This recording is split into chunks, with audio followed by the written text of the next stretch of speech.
हमारे रहबर, हमारे कुलगुरु संत शिरोमणि सतगुरु जगत गुरु रविदास जी महाराज जी के जन्मोत्सव पर, प्रकाश उत्सव पर तमाम देश दुनिया वासियों को हार्दिक बधाई, मंगल कामनाएं, शुभकामनाएं। वह हमारा गुरु रविदास जी के चरणों में कोटि कोटि नमन। देश व दुनिया में सभी जाति और धर्मों में जन्मे संतों, गुरुओं, महान पुरुषों के चरणों में मेरा कोटि कोटि नमन। यहाँ आज की सभा में उपस्थित मेरी माताएं, बहनें, प्यारे बच्चे, नौजवान साथी, पिता तुल्य बुजुर्गों और हमारे साथ चलकर आए हमारे सारे क्रांतिकारी भीम आर्मी और आजाद समाज पार्टी के योद्धाओं, आप सबको मेरा क्रांतिकारी जय भीम।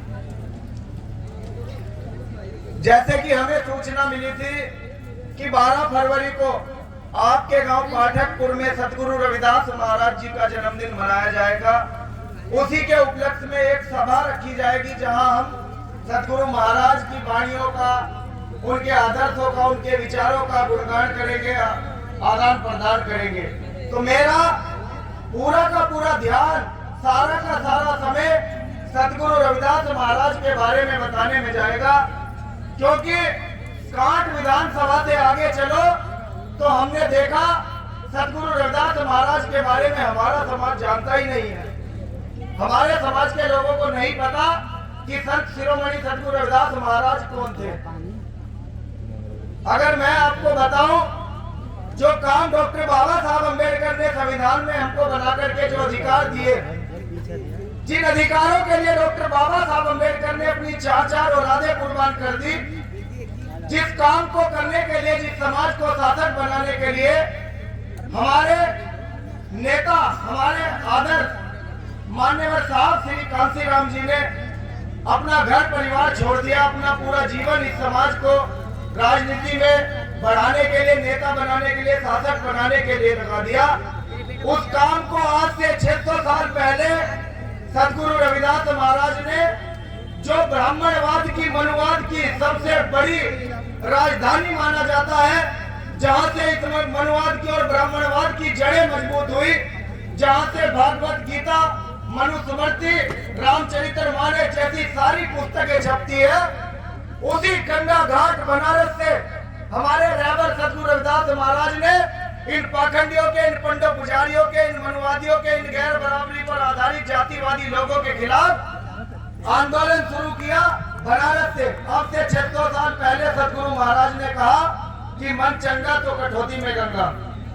अगर आपका मन साफ है तो आपके पास, आपके शरीर में, आपके अंदर ही गंगा है। अगर आपका मन गंदा है तो कितनी नदियों में, कितनी जगह नहा लो, फिर आप साफ नहीं हो सकते। ऐसा चाहूं राज में जहां मिले सबन को अन्न, छोट बड़े सब सम बसे रविदास रहे प्रसन्न। अब से 600 साल पहले ना हमें कोई अधिकार था, ना हमारे लोगों के पास धन धरती थी, ना हमारे पास धन दौलत थी, ना हमारे लोगों को पढ़ने का अधिकार था, ना हमारे लोग राजा थे। हमारे पास तो घर भी नहीं थे, पहले तो कच्चे घर थे, लेकिन जब सतगुरु रविदास महाराज का समय था तब हमारे पास कच्चे घर भी नहीं थे। वो भक्ति काल, वो आदि काल था। उस समय में हमारे समाज की कितनी खराब हालत थी। उस खराब हालत को, उस भेदभाव को, जातिवाद को, और जो खासकर महिलाओं के ऊपर जो शोषण होता था, उस शोषण को देख करके, जान करके सतगुरु रविदास महाराज ने अपना आंदोलन शुरू किया। वो गांव-गांव गए, नगर नगर घूमे, समाज को इकट्ठा किया, समाज को जागरूक किया। उन्होंने राज की बात की, उन्होंने अपने राजकाज की बात की, जिस राजकाज को स्थापित करने के लिए आज आपके समाज के नौजवान बच्चों के ऊपर पुलिस झूठे मुकदमे लगा देती है। आपके समाज के नौजवान बच्चे सड़कों पर लड़ते हैं। जिस आंदोलन को चलाने के लिए हम जैसे नौजवान युवा रोज पुलिस की लाठियां खाते हैं, उनके झूठे मुकदमे झेलते हैं, उस राजकाज की, उस आंदोलन की, उसकी बात सतगुरु रविदास महाराज ने 600 साल पहले की कि हम ऐसा राज स्थापित करना चाहते हैं जहां महिला को और पुरुष को बराबर का अधिकार हो, जहां महिलाओं को, अगर एक पुरुष भविष्य में आने वाले समय में, आज जहाज उड़ाते हैं ना, रेल चलाते हैं, डीएम कलेक्टर बनते हैं, प्रधान से प्रधानमंत्री बनते हैं, जो काम पुरुष कर सकते हैं वो सारे काम महिलाएं भी करी। ये 600 साल पहले सदगुरु रविदास महाराज ने सपना देखा था, इसी को पूरा करने के लिए उन्होंने अपना पूरा जीवन आंदोलन किया। महिलाओं को गुरु रविदास महाराज के बारे में पढ़ना चाहिए, जानना चाहिए, क्योंकि आज जो साड़ी पहनकर श्रृंगार करके आप अच्छी अच्छी कुर्सियों पर बैठी हो, आज हम लोग जो आपको कुछ बता रहे हैं आप सुन रहे हो, आपके बच्चे पढ़ लिख कर नौकरियों में जाते हैं, वो सपना सदगुरु रविदास महाराज का था। उस सपने को पूरा करने के लिए हमारे हजारों गुरु आए, हजारों संत आए, हजारों महापुरुष आए, उन सभी महापुरुषों ने काम किया, लेकिन आखिर में डॉक्टर बाबा साहब अम्बेडकर ने इस देश का संविधान बना करके, बाबा साहब अम्बेडकर ने सारे संतों गुरुओं महान पुरुषों का, बुद्ध से लेकर सदगुरु रविदास महाराज, महात्मा ज्योतिबा फुले, साहू जी महाराज, इन तमाम महापुरुषों का, संतों का, गुरुओं का सपना पूरा कर दिया इस संविधान में। आज इस देश में जो अधिकार पुरुषों को है, चाहे वो पैंट पहनने का हो, चाहे मोटरसाइकिल चलाने का, वो सारे अधिकार महिलाओं को भी है। ऐसे बाबा साहब अम्बेडकर थे, उन्होंने सदगुरु रविदास महाराज का सपना पूरा किया।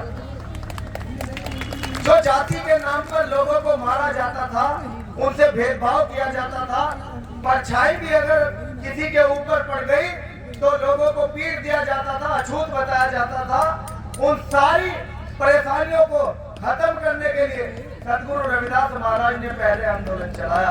उनके आंदोलन को बाबा साहब अम्बेडकर ने बढ़ाया। अगर मैं कुछ समय पहले जाऊं तो उस कुछ समय पहले की बातों को बताने के लिए खूब सारे वक्ता आपके गांव में भी आते होंगे, लेकिन मेरा हाथ जोड़कर निवेदन है अपने नौजवान भीम आर्मी और आजाद समाज पार्टी के योद्धाओं से, अगर आपको भाषण देने का इतना ही शौक है तो आप एक माइक उठाओ और गांव-गांव घूमो, लोगों को इकट्ठा करो, अपना मंच लगाओ और खुद भाषण दो। दूसरों के द्वारा भीड़ इकट्ठा अगर की जाती है, लोगों को इकट्ठा की जाती है, तो वहाँ वही बात बताओ जिसके लिए कार्यक्रम रखा गया। आप नौजवान हैं, मेहनत कर सकते हैं, आप क्रांतिकारी हैं, अगर आप निकलोगे गांव-गांव घूमोगे, पर्चे बांटोगे, अपनी विचारधारा लोगों को बताओगे, महिलाओं को बताओगे कि हम उनके बच्चों के लिए क्या बेहतर कर सकते हैं, युवाओं को बताओगे कि आप पढ़ लिख कर भी जो बेरोजगार घूम रहे हैं, आपके लिए हम रोजगार कैसे दिला सकते हैं, बुजुर्गों का जो अपमान होता है उस अपमान को हम कैसे खत्म कर सकते हैं। आप अगर ये गांव-गांव जाकर बताओगे तो लोग आपकी बात भी सुनेंगे, आपसे जुड़ेंगे भी, और फिर आखिर में जब चुनाव आएगा लोग आपको वोट भी देंगे। आपको ये काम करना चाहिए, आपको भाषणबाजी नहीं करनी चाहिए। हम क्या करना चाहते हैं हम बताते हैं।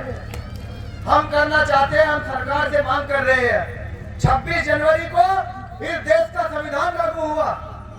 इस देश के संविधान लागू होने के बाद पुरानी सारी परंपराएं खत्म हो गई। अगर कोई ऊंच नीच जातिवाद भेदभाव करेगा, कोई महिला और पुरुष में अंतर करके महिलाओं का शोषण करेगा, कोई किसी की सामाजिक और धार्मिक भावनाओं को ठेस पहुंचाएगा, कोई किसी की व्यक्तिगत भावनाओं को ठेस पहुंचाएगा, कोई किसी देवी देवता को, भगवानों को, पीर पैगंबरों को, गुरुओं को, संतों को, महापुरुषों को गाली देगा या उनका अपमान करेगा, तो सबके खिलाफ कार्रवाई होगी। सबको एक लाइन में रख दिया, सबको बराबर बना दिया। उस 26 जनवरी से हमने ये यात्रा शुरू की कि आज हम संकल्प लेके निकले, हमारे अनेकों संकल्पों के साथ हम अपना घर छोड़कर निकले और गांव-गांव जा रहे हैं, पर्चे बांट रहे हैं, लोगों को समझा रहे हैं कि जिस तरह से पूर्व की सरकारों ने इस प्रदेश में और देश में सरकार बना करके, जब बाबा साहब अम्बेडकर ने संविधान बनाया तो उन्होंने कहा, और संविधान में ये है भी, कि कक्षा 1 से लेकर कक्षा 12 तक सभी बच्चों के लिए शिक्षा फ्री है, चाहे वो किसी जाति का हो, चाहे वो किसी धर्म का हो, वो कितना ही गरीब का हो या कितने ही अमीर का हो, सबको सरकारी स्कूलों में शिक्षा फ्री दी जाएगी और इंग्लिश मीडियम से भी अच्छी दी जाएगी। लेकिन हमारे बच्चे पढ़ लिख कर कर्मचारी अधिकारी ना बन जाए, डॉक्टर इंजीनियर ना बन जाए, इसलिए अमीरों ने, चंद पैसे वाले अमीरों ने मिलकर के साजिश रची और प्राइवेट स्कूल खोल दिए। उनके पास पैसा था, इसलिए उन्होंने अपने बच्चों को पैसे के दम पर शिक्षा देना शुरू कर दिया। हमारे लोगों के पास पैसा नहीं था, इसलिए हमारे बच्चे सरकारी स्कूलों में दलिया और भात खाते रहे, उनसे पढ़ाई का अधिकार छीन लिया। शोषण पहले जैसा है, बस तरीका बदल गया। पहले पढ़ने का अधिकार नहीं था, आज हमें कोई पढ़ाने नहीं आता। आज पैसे वालों ने शिक्षा का दोहरीकरण कर दिया।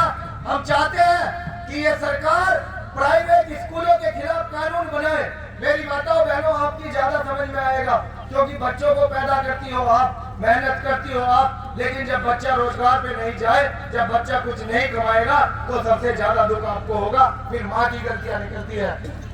हम चाहते हैं कि सरकार एक ऐसा कानून बनाए, ये जो 1000 रुपए, 2000 रुपए, 3000 रुपए महीना फीस लेते हैं इंग्लिश मीडियम स्कूल वाले, अगर सरकार चाहे तो इनके खिलाफ कानून बना सकती है कि आज के बाद सरकार का ये आदेश है, प्राइवेट स्कूलों की फीस 200 रुपए होगी सभी बच्चों के लिए, चाहे वो कितना भी बड़ा स्कूल हो। 200 रुपए से ज्यादा अगर कोई स्कूल फीस लेगा तो इस स्कूल पर सील लगाने का काम करेंगे और उन मास्टरों की डिग्री को रद्द करने का काम सरकार करेगी। लेकिन नहीं होगा, ये सरकार ऐसा नहीं करेगी, क्योंकि सरकार में जो विधायक है, जो मंत्री है, उनके पैसे वाले रिश्तेदार है, उन सब लोगों ने आपको लूटने के लिए ये प्राइवेट स्कूल खोल रखे हैं। सरकार के लोग उन स्कूलों के खिलाफ कानून नहीं बनाएंगे क्योंकि उनके रिश्तेदारों के स्कूल है। सरकारी स्कूलों को बेहतर नहीं बनाएंगे क्योंकि सरकारी स्कूलों में गरीबों के बच्चे पढ़ते हैं। अगर आपके बच्चे सरकारी स्कूल में पढ़कर कर्मचारी बन जाएंगे तो जो बड़ी बड़ी कंपनियां इन नेताओं के रिश्तेदारों ने, पैसे वालों ने लगा रखी है, जो फैक्ट्रियां लगा रखी है, जो हजारों बीघे जमीन है इनके पास, शहरों में इनकी दुकानें हैं, शोरूम है, तो उनमें मजदूरी कौन करेगा? आपके बच्चे अगर पढ़ लिख लिए तो उनके कारखानों में काम कौन करेगा? इसलिए आपके बच्चों को वो शिक्षा देने के लिए कोई भी काम नहीं करेंगे। हजारों लाखों करोड़ का बजट बनाएंगे, उस बजट को उनके नेता मंत्री और भ्रष्ट अधिकारी खा जाएंगे, पर आपके बच्चों तक शिक्षा नहीं पहुंचेगी। अगर आप हमारा साथ दोगे, हम आजाद समाज पार्टी के माध्यम से गांव-गांव घूम रहे हैं, पहले हम अपने लोगों को तैयार करेंगे, दलित समाज को जोड़ेंगे। जिस दिन इस प्रदेश का दलित समाज आजाद समाज पार्टी से जुड़ जाएगा, फिर भाजपा से परेशान होने वाली मुस्लिम जातियां, भाजपा से परेशान होने वाली पिछड़ी जातियां, उनमें पाल, प्रजापति, कश्यप, जाट, गुर्जर, सैनिक, वाल्मीकि, चमार, जाटव, ये बहुत सारी जातियां भाजपा को रोकने के लिए आपके साथ खड़ी होगी और पूरे उत्तर प्रदेश के साथ साथ भारत में हमारी सरकार होगी। फिर हम इन सरकारी स्कूलों को इंग्लिश मीडियम से भी बेहतर बनाएंगे, सरकारी स्कूलों में कंप्यूटर और खेल के मैदान तक लगाएंगे ताकि हमारे बच्चे भी पढ़ लिख कर डॉक्टर, इंजीनियर बन जाए, डीएम, कलेक्टर बन जाए, कर्मचारी, अधिकारी और जज बन जाए। अगर आप हमारे साथ जुड़ोगे, हमारा साथ दोगे तो हम ये करके दिखाएंगे और प्राइवेट स्कूल के खिलाफ कानून बनाएंगे। जिसको निजी स्कूलों में पढ़ना है वो अपने बच्चों को पढ़ाओ, अमीरों की फीस भी 200 रुपए होगी और गरीब होगी, लेकिन हम सरकारी स्कूलों को इतना बेहतर बना देंगे, बड़ा और आधुनिक बना देंगे कि प्राइवेट स्कूल की महत्ता खत्म हो जाएगी। फिर कोई प्राइवेट स्कूल में पढ़ने के लिए नहीं जाएगा, सब अपने बच्चों को सरकारी स्कूल में पढ़ाएंगे, चाहे वो मुख्यमंत्री का बेटा हो या एक रिक्शा चालक का बेटा हो। ये हमारा सपना है, ये हमारा संकल्प है और इसी संकल्प के साथ हम लिखने हैं लगातार 2 साल, अगर 5 साल भी लगे, जब तक आप लोग जागोगे नहीं, जुड़ोगे नहीं, आजाद समाज पार्टी की सरकार नहीं बनेगी, तब तक हम घर घर जाएंगे, पैदल घूमेंगे, लेकिन समाज की उन्नति के लिए, समाज की बेहतरी के लिए हम लोग लगातार काम करते रहेंगे। हम डरने वाले लोग नहीं है। अब आपसे बात करूं, क्योंकि इस देश में सरकारी स्कूलों को खराब करने के बाद, आपकी जेबें खाली करने के बाद, इन लोगों ने इस देश में सरकारी अस्पतालों की हालत खराब करी, सरकारी अस्पतालों को बद से बदतर बना दिया। अगर आप बीमार हो जाओ तो आप सरकारी अस्पताल में जाने की बजाय प्राइवेट की ओर भागोगे। सरकारी अस्पतालों में ना मशीनें हैं, ना डॉक्टर है, ना दवाइयां हैं, ना फैसिलिटी है, ना बेड है, ना कमरे हैं, ना विभाग है, कुछ नहीं है। वहाँ सिर्फ हजारों लाखों करोड़ का बजट बनकर आएगा और उस अस्पतालों के, दवाइयों के, डॉक्टरों के बजट को भी, मशीनों के बजट को भी नेता, विधायक और ये भ्रष्ट अधिकारी खा जाएंगे। अस्पताल तक पहुँचते पहुँचते सिर्फ बुखार की दवाई मिलेगी और वो भी थोड़े बहुत बुखार की, इसके अलावा कोई दवाई वहाँ नहीं मिलती। हमारे लोग पैसा जोड़ करके अपने बच्चों को प्राइवेट स्कूल में ना पढ़ा ले, इसीलिए इन्होंने प्राइवेट हॉस्पिटल खोल दिए। जो पैसा आप इकट्ठा करके अपने बच्चों की पढ़ाई में लगाना चाहते थे, अपने घर मकान को अच्छा बनाने में लगाना चाहते थे, उस पैसे को इन्होंने प्राइवेट डॉक्टरों के माध्यम से आपसे खींचना शुरू किया। आज अगर आपको बुखार हो जाए तो आप कहीं जाओगे, 500 रुपए में तो पर्चा बनता है। डॉक्टर को हम दवाई के पैसे देते हैं, टेस्ट के पैसे देते हैं, फिर वो पर्चे के किस बात के पैसे ले रहा है? हम गरीबों की सुनवाई सरकारें नहीं करेगी, हम गरीबों की सुनवाई पैसे वाले नहीं करेंगे। आज तक किसी एक भी अमीर ने एक भी गरीब आदमी को अमीर नहीं बनाया, लेकिन हम गरीबों ने बहुत सारे लोगों को अमीर बना दिया। हमारे पैसों को इकट्ठा करके, फंड के नाम पर, संस्था के नाम पर हमसे पैसा इकट्ठा करके बहुत सारे लोग अमीर हो गए, लेकिन कोई भी हम गरीबों को अमीर बनाने नहीं आया, ना ही आएगा। हम चाहते हैं कि प्राइवेट अस्पतालों के खिलाफ भी कानून बने। अगर कोई डॉक्टर 500 रुपए का पर्चा बनाता है, वो फीस 0 कर देनी चाहिए। अगर कोई बेड चार्ज लेता है, आप एडमिट हो जाओ, आईसीयू का चार्ज 5,000 रुपए और 5,000 रुपए 24 घंटे में दवाइयों के। इसका मतलब ये कि एक दिन में 10,000 रुपए तो आपको दवाइयाँ और बेड का देना पड़ेगा। उसके बाद डॉक्टर की विजिट अलग है, उसके बाद आपके टेस्ट है, सीटी स्कैन है, एक्सरे है। इतना महंगा टेस्ट कर लेते हैं ये लोग कि अगर आपके 50,000 5 दिन में खर्च हो जाएंगे। हम चाहते हैं कि ये लूट खसोटी बंद हो। सरकार हमें आयुष्मान कार्ड की योजना ना दे। हम 5 लाख रुपए प्रधानमंत्री से नहीं लेना चाहते। आप उन सारे पैसों से सरकारी अस्पतालों को बेहतर बनाओ। सरकारी अस्पतालों में सारी बीमारियों के अलग अलग डॉक्टर बनाओ, बीमारियों के अलग अलग विभाग बनाओ, अलग अलग कमरे बनाओ। बेड की अगर यहाँ इस गांव में 4 बेड की जरूरत है तो 10 बेड लगाओ, ताकि कोई भी मरीज इमरजेंसी में आए उसको ये ना कहना पड़े कि हमारे पास आईसीयू में बेड खाली नहीं है। सबके लिए आईसीयू में बेड की व्यवस्था हो। हम चाहते हैं सीटी स्कैन की मशीनें 50 लगाई जाए। हर अस्पताल में 50 मशीनें होनी चाहिए। एमआरआई की 50 मशीनें होनी चाहिए, एक्सरे की मशीनें होनी चाहिए, अल्ट्रासाउंड की मशीनें होनी चाहिए। अगर असल में आप जान जाओगे, एक्सरे की फीस सिर्फ 50 रुपए है, लेकिन प्राइवेट हॉस्पिटल वाले, सरकारी में तो होता नहीं, इसलिए प्राइवेट हॉस्पिटल वाले 300-400 रुपए लेते हैं, अल्ट्रासाउंड के 600-700 रुपए लेते हैं, ब्लड टेस्ट के 100 रुपए से लेकर 1,000 रुपए तक लेते हैं, एमआरआई के 5,000 रुपए लेते हैं। हम चाहते हैं कि सरकार इनके खिलाफ कानून बनाए, लेकिन सरकार में जो नेता है, जो मंत्री है, वो चंद पैसे वाले लोग हैं। उन्हीं के बच्चे पढ़ लिख कर करोड़ों रुपए खर्च करके एमबीबीएस डॉक्टर बनकर आए, उन्हीं के दामाद, उन्हीं के जमाई, उन्हीं की बेटियां डॉक्टर बन के आई। इसलिए सरकार में बैठे हुए लोग उनके खिलाफ कानून नहीं बनाएंगे। हम गरीबों की पीड़ा उनको नजर नहीं आएगी। अगर आप लोग हमसे जुड़ोगे, अगर आप लोग अपनी भाई चंद्रशेखर आजाद के कंधों को मजबूत करोगे, तो जब आजाद समाज पार्टी की सरकार होगी, जब चंद्रशेखर भाई की सरकार होगी, तो हम ऐसी व्यवस्था कर देंगे, प्राइवेट अस्पतालों के खिलाफ हम कानून बना देंगे। पैसे वालों को अगर इलाज कराना है तो आप निजी अस्पताल में करा सकते हो, लेकिन जो इलाज प्राइवेट हॉस्पिटल में होता है उससे भी बेहतर इलाज सरकारी अस्पताल में मिलेगा, उससे भी ज्यादा डॉक्टर सरकारी अस्पताल में होंगे, उससे भी ज्यादा दवाइयाँ सरकारी अस्पताल में होंगी, उससे भी ज्यादा सुविधाएं सरकारी अस्पताल में मिलेगी। अगर हमें मौका मिला, क्योंकि हम गरीब समाज के लोग हैं और गरीबों की समस्या सिर्फ गरीब ही समझ सकते हैं, अमीर कभी नहीं समझेंगे। जब हमें मौका मिलेगा हम करके दिखाएंगे। डॉक्टर बाबा साहब अम्बेडकर से पहले गांधी, नेहरू, बहुत सारे लोगों को मौका मिला, लेकिन हम गरीबों के लिए किसी ने आवाज नहीं उठाई। डॉक्टर बाबा साहब अम्बेडकर गरीब थे, उन्होंने दुख को झेला था, उन्होंने ये पीड़ा झेली थी, इसलिए बाबा साहब अम्बेडकर को जब मौका मिला उन्होंने हमारे लिए अधिकार बनाए, हमारे बच्चों के लिए स्कूल खुलवाए, हमारे बच्चों के लिए नौकरियां दिलवाई, हमारे बच्चों के लिए सारी सुख सुविधाएं दिलवा दी। ऐसे ही अगर हमें मौका मिलेगा, हम आपके बीच के लोग हैं तो हम करके दिखाएंगे, हम झूठे लोग नहीं है। अब आज के बाद हम वादा करके जाते हैं, अगर मेरी माताओं की, बहनों की कोई समस्या होगी, मेरे नौजवान साथियों और बुजुर्गों की कोई समस्या होगी, तो वो समस्या आपकी नहीं होगी, वो समस्या मेरी होगी। अगर मेरी कोई समस्या है तो वो समस्या चंद्रशेखर आजाद की होगी। अगर चंद्रशेखर आजाद की समस्या होगी तो पूरी भीम आर्मी और आजाद समाज पार्टी की समस्या होगी। ये बात याद रखना। आपको न्याय दिलाने के लिए हम सड़क से लेकर संसद और सदन तक लड़ेंगे, विधानसभा और लोकसभा तक लड़ेंगे, लेकिन पहले हमें वो ताकत दो। क्योंकि कुछ लोग ये भी कहते हैं कि भीम आर्मी को सामाजिक आंदोलन चलाना चाहिए था, लेकिन सच तो ये है, डॉक्टर बाबा साहब अम्बेडकर ने शेड्यूल कास्ट फेडरेशन बनाया कि वो अपने समाज को जागरूक करके अपने समाज की मदद कर सके, अपने समाज की समस्याओं का समाधान कर सके। लेकिन डॉक्टर बाबा साहब अम्बेडकर सामाजिक आंदोलन चलाते चलाते बहुत बार इन लोगों के आमने सामने की टक्कर में शामिल हुए, और जब बाबा साहब अम्बेडकर को संविधान लिखना था तो मजबूरन उनको चुनाव लड़ना था। इसलिए बाबा साहब अम्बेडकर को यह समझ में आया कि सामाजिक आंदोलन से मैं अपने लोगों को अधिकार नहीं दिला सकता।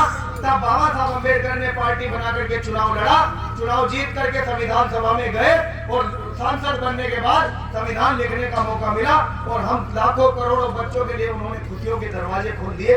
इन माताओं के कपड़ों पर सुंदर साड़ियां और अच्छे अच्छे सूट श्रृंगार लगा दिया। ये डॉक्टर बाबा साहब अम्बेडकर की देन है।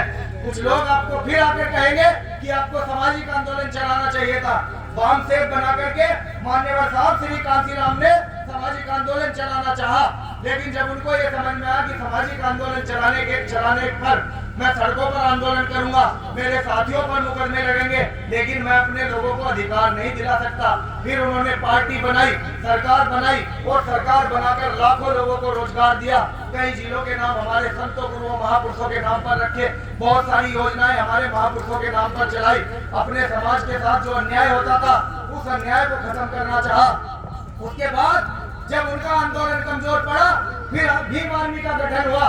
हमें लोग कहने लगे कि आपको तो सामाजिक काम करना चाहिए, लेकिन भीम आर्मी का आंदोलन चलाते चलाते आपके इन बच्चों पर, इन नौजवानों पर खूब सारे मुकदमे लगे, बहुत बार जेल चले गए, पुलिस की लाठियां खाई। अब इन लोगों का संरक्षण कौन करेगा?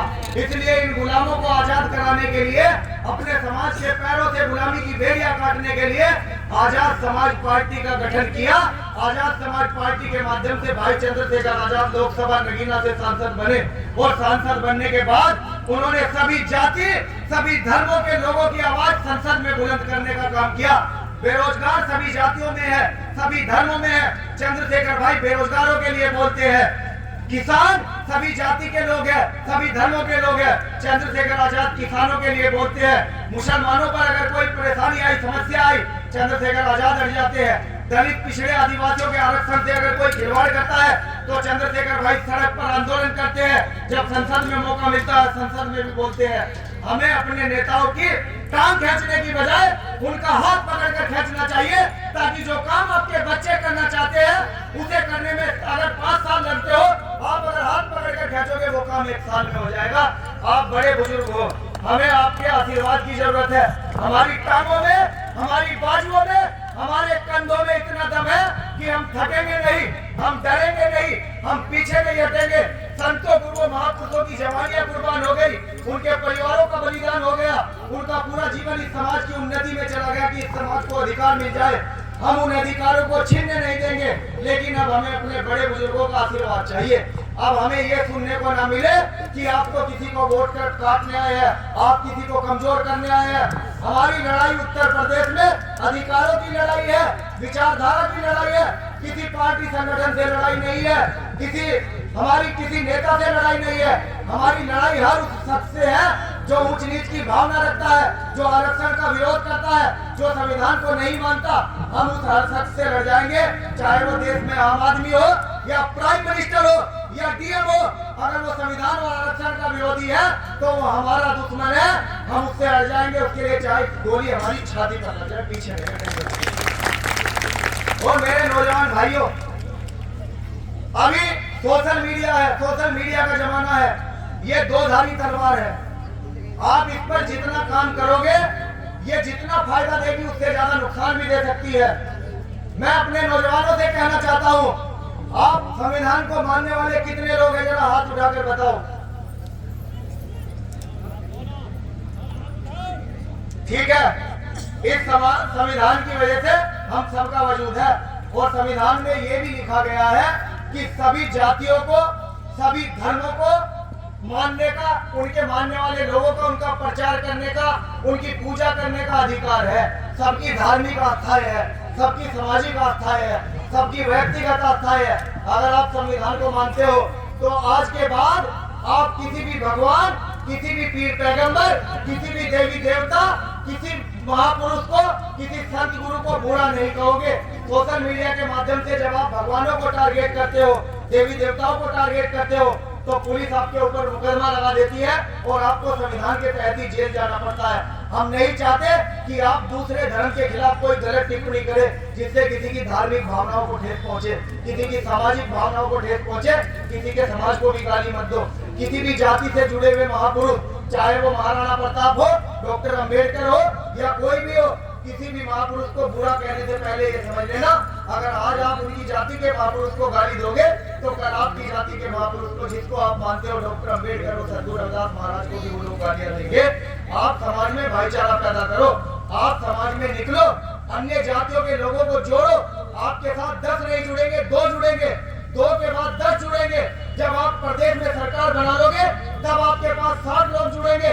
जब देश में सरकार बन जाएगी तो जिन लोगों ने आज बीजेपी की झंडे लगा रखे हैं, जिनकी गाड़ियों पे भारतीय जनता पार्टी के अध्यक्ष, विधानसभा अध्यक्ष, जिला अध्यक्ष, कोई अध्यक्ष लिखा हुआ है, उन सबके घरों पर आजाद समाज पार्टी का झंडा आ जाएगा, उन सबकी गाड़ियों पर आजाद समाज पार्टी के नाम लिखा जाएगा, उन सबके लोग फिर आजाद समाज पार्टी का गुणगान करने लगेंगे, क्योंकि हमारी विचारधारा बदला लेने की नहीं है। इस देश में जब अमीरों के हाथ में सत्ता रही, इस देश में अमीरों के हाथ में सत्ता रही, तो अमीरों ने गरीबों को ठगने का काम किया, अमीरों ने गरीबों के अधिकार छीनने का काम किया, अमीरों ने गरीबों का शोषण करने का काम किया। लेकिन जब हमारे हाथ में सत्ता आएगी, हम गरीबों को शासन चलाने का मौका मिलेगा, तो हम किसी से बदला नहीं लेंगे भाई। उन 15% लोगों का भी इस देश में अधिकार है, हिस्सा है, उनका 15% हिस्सा उनको देने का हम काम करेंगे। ये बदलाव की राजनीति है, बदले की राजनीति नहीं है। ये बदलाव की भावना है, बदले की भावना नहीं है। हम बाबा साहब को मानने वाले लोग हैं, हम सतगुरु रविदास महाराज को मानने वाले लोग हैं।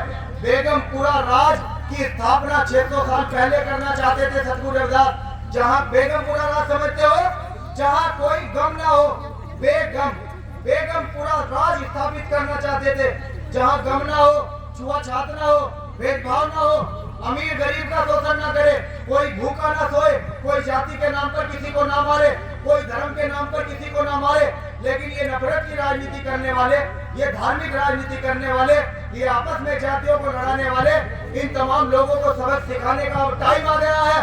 अब नौजवानों को जागरूक होना चाहिए।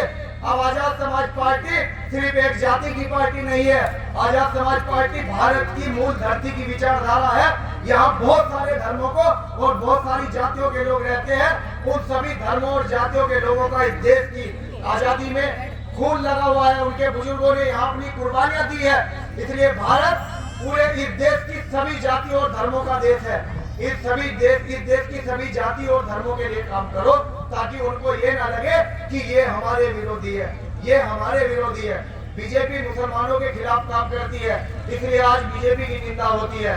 अगर हम भी हिंदुओं के खिलाफ काम करेंगे, सवर्णों के खिलाफ काम करेंगे, तो कल हमारी भी निंदा शुरू हो जाएगी।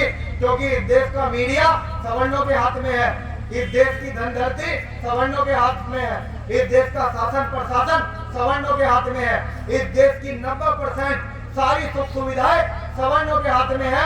हम गरीबों के हाथ में कुछ नहीं है। उनके पास पैसा है, वो पैसे से सत्ता में स्थापित हुए। हमारे पास वोट है, हमारी माताओं के बुजुर्गों के पास सिर्फ आशीर्वाद है। अगर आपका आशीर्वाद हमें मिला, अगर आपका हाथ हमारे सर पर रहा, तो इन 10% लोगों को हम सत्ता से उतारकर गरीबों की सरकार बना करके दिखाएंगे और उन 10% का भी अच्छा करेंगे। इस 90% जनसंख्या के साथ साथ उन 10% लोगों को भी इस देश में सुरक्षा मिलेगी, सुरक्षित रहने का मौका मिलेगा। हम किसी जाति और किसी धर्म के खिलाफ नहीं है।